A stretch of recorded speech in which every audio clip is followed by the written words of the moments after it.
अस्सलाम वालेकुम वरहमतुल्लाहि वबरकातुहू। प्यारे बच्चों, हमने इससे पहले ग्रामर पोर्शन में हमने इस्म की किस्में लिखे थे। इसमें मौरिफा, इसमें निकरा, ये है माने के लिहाज से इस्म के दो किस्में हैं। प्यारे बच्चों, अब हम आज इसमें मौरिफा के जो ये है किस्में हैं, हम वो पढ़ने जा रहे हैं आज। इसमें मौरिफा की इकसाम या इसमें मौरिफा की किस्में, ठीक है। इसमें मौरिफा की 4 किस्में हैं। नंबर 1 इसमें अलम, नंबर 2 इसमें ज़मीर, नंबर 3 इसमें इशारा और नंबर 4 इसमें मौसूल। इसमें अलम, इसको अंग्रेज़ी में प्रॉपर नाउन कहते हैं। वो इस्म जो किसी ख़ास चीज़, जगह और शख्स की पहचान के लिए बोला जाए, मसलन दरियाई चिनाब, सोबिया, दहली, सूरज वगैरह।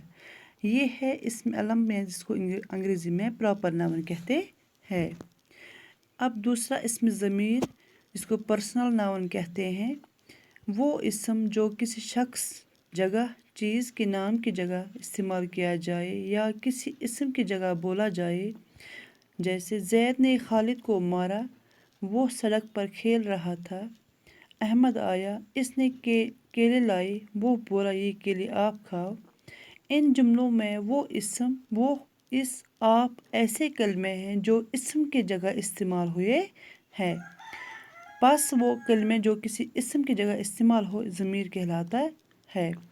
हमने पहले ही पढ़ा था इसमें ज़मीर, इससे पहले भी हमने पढ़ा था ये कि हमें यही वाज़ेह हो यहाँ पे इसमें ज़मीर यानी जो इस्म की जगह इस्तेमाल हो जाए, इसको इस्म कहते हैं। इसमें वो, इस, आप वगैरह आता है। उसके बाद इसमें इशारा।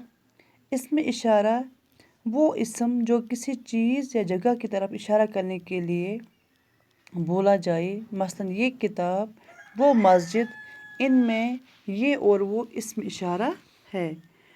और उसके बाद इसमें मौसूल, वो इस्म जिसको अंग्रेज़ी में रिलेटिव इस्म कहते हैं, रिलेटिव नाउन कहते हैं। वो इस्म कि जब तक इसके साथ कोई दूसरा जुमला ना मिलाया जाए और वो अपने पूरे माने नहीं देता, मसलन जो कुछ आपने कहा दुरुस्त है, जो नहीं वो यहाँ आया, मैंने इससे स्कूल भेज दिया वगैरह। प्यारे बच्चों, इसमें जो ही ऐसे कलमे जो नातमाम है, जब तक इनके साथ एक और जुमला ना मिलाया जाए, मफ़हूम पूरा नहीं होता है। प्यारे बच्चों, ये थे इसमें मौरिफा की चंद इकसाम जो मैंने यहाँ पे आपको वाज़ेह भी किया और यहाँ पे स्क्रीन पे दिखाया भी। इसके साथ इसमें मौरिफा की इकसाम मुकम्मल हो गए हैं। अस्सलाम वालेकुम।